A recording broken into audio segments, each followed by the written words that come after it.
The Biden administration's foreign policy efforts are at center stage this week, while here at home, some compromise on Capitol Hill, but big funding questions ahead. We turn now to the analysis of Brooks and Capehart. That is New York Times columnist David Brooks and Jonathan Capehart, associate editor for The Washington Post. And welcome to you both. It's good to see you. Let's jump right into foreign policy and that big meeting between Presidents Biden and Xi. A year in the making, a year of rising tensions between the two nations. Jonathan, the bar for success for that summit was low, I think it's fair to say. Just reestablish communications and reset. Did they meet that bar? I think they did meet that bar. I mean, yes, this meeting was a year in the making. It was a meeting that had to happen. It was a meeting that, quite frankly, I think the world was happy to see. You can't have the two global superpowers at each other's throats as they have been over the last year with, Chinese military planes buzzing, U.S. military planes, and other things that have been happening. And so the fact that President Xi came to the United States at the APEC conference, or outside the APEC conference in San Francisco, met with the President of the United States, had what looks like good meetings. It's all for the good. They need, China and the United States need to talk to each other. Even if they are in competition with each other, they still need to talk to each other. David, what were your key takeaways from that summit? Yeah, I found it quite heartening, actually. I've, like so many people, I've been alarmed by the intense military buildup China has been doing. Their military spending has been really expanding at an explosive pace.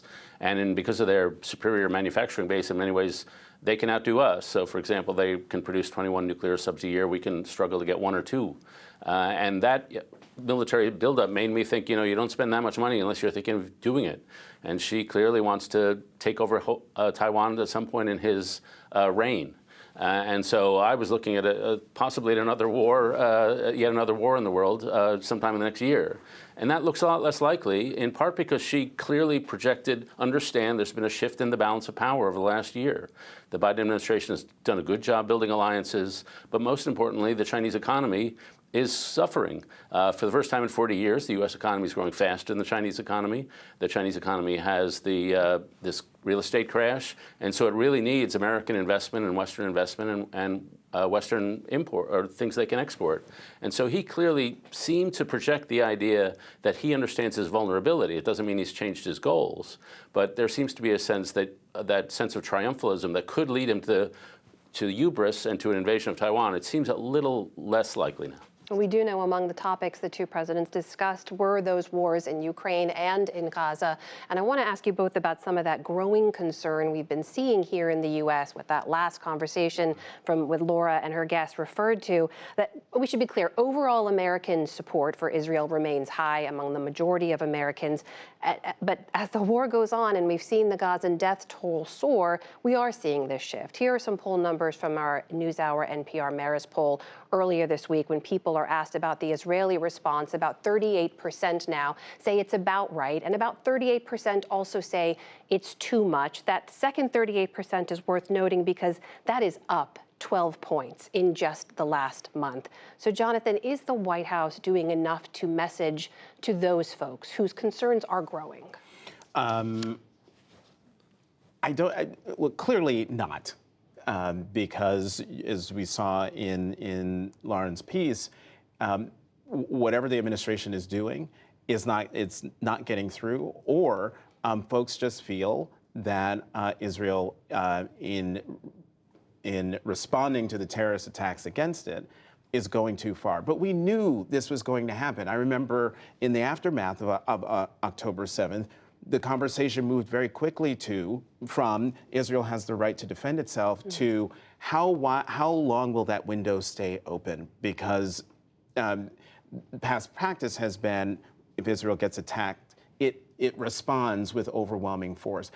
As the death toll goes up, as the destruction goes up, as the heart-rending pictures come back into American homes, we're going to see that too much go up, which then gets back to the bigger question, and that is, it's not so much the messaging of the White House and whether the American people hear it, it's whether the messaging and the pleading from the White House, from the President and the Secretary of State on down to Prime Minister Bibi Netanyahu to remember that he's a small d Democratic country and must abide by the rules of war, whether that's getting through. And that to me is the bigger question. David, the further away we move from the horrors of that day on October 7th, and I, like many others, have seen the videos that the Israeli officials shared. It is horrific, and it does not leave you. We know U.S. lawmakers are now seeing some of those videos of the Hamas terror attack. But the further away we get from that day, concern here does grow. So what do you make of that increase here among Americans watching the war unfold? Yeah, I think the big story here is that there's been a rupture between liberals and progressives. And so if you look at Joe Biden, Hakeem Jeffries, Chuck Schumer, Barack Obama, Hillary Clinton, people you would call liberals, they argue that, listen, we've had ceasefires. We've had multiple ceasefires with Hamas, and every time they use the ceasefire as an excuse to rearm and reload, and then they break the ceasefire and you get more and more bloodshed. And so the argument they make is we can't go through this ceasefire rhythm over and over and over again. We just have to solve the problem. The old strategy was just failing. And so that's their case. And then more on the progressive side, they've shifted and adopted a policy which has not been the traditional Democratic policy of more or less one state, from the river to the sea is what gets chanted. And so it's not clear to me what they think that one state looks like, but it's clearly not the traditional policy we associate with the Democratic Party, which has been very supportive of Israel. And I think it's not only on the Middle East, on a bunch of other issues, you're seeing this rupture between progressives, who tend to be younger, and liberals, who tend to be older. And we're seeing it in spades in the case of Israel-Gaza policy. I do want to get to Capitol Hill because we do have a little bit of good news, and I like to be able to say that. There was some compromise among lawmakers. With Democratic help, Speaker Mike Johnson did get a temporary funding bill through the House, past the Senate. The president has now signed it. They've sort of kicked the can a little bit down the road here. But Jonathan, tell me about Speaker Johnson's approach here to bring the hardliners, address them in this way, get Democratic help to get this temporary bill across the line right now. Look, I was a big skeptic, very skeptical of the new Speaker's ability to avert a government shutdown. I was preparing for a government shutdown. And instead, he came up with this odd laddered, whatchamacallit thing. And we have a new phrase here. What's it called? Laddered. It's a laddered continuing resolution. Yes. The The first one ending January 19th, and the second one ending on February 2nd. And he did it with overwhelming Democratic votes. Basically, he did the statesman thing. He kept the government open. What he also did was do the exact same thing that former Speaker Kevin McCarthy did that got him booted and made him former Speaker McCarthy. And so you hear there are rumblings from the House Freedom Caucus about they don't like this. And so I see the Speaker as being right in the middle of a vice. Motion to vacate on one side, and on the other side, a bunch of Democrats who are willing to help him govern the country and keep the government open as long as he keeps doing the right thing. I don't know how long Speaker Johnson lasts, but I'm happy he has given us this good news to talk about. David, how long will those House Freedom Caucus members grant him a grace period? This is one case where my completely unrealistic optimism paid off. I'm glad that my temperament is that way. I think a couple things happen. The first, what you believe depends on where you sit. And once you become the Speaker and you actually have responsibility, power tends to make people more responsible and more sober. Not in the case of Donald Trump, but in the case of most I'm glad you said that, David.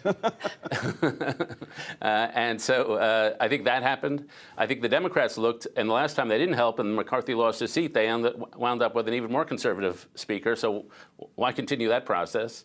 And so I think at the end of the day, I think people decided we can't have yet another catastrophe on our watch that's self-inflicted. And so there was enough sanity to do the right thing.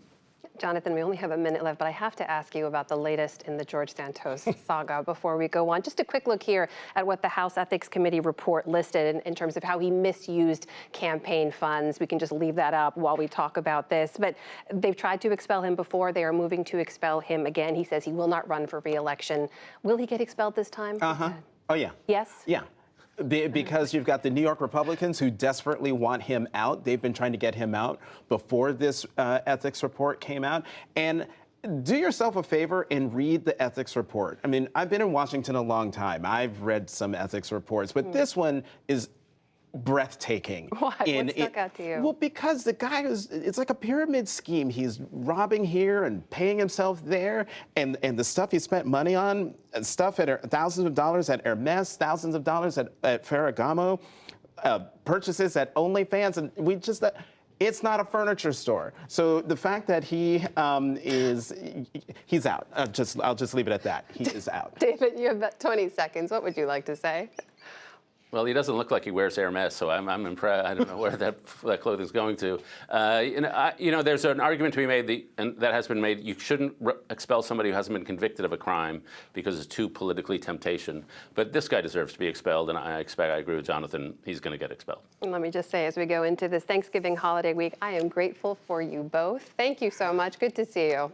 You too, Amna. Good to see you.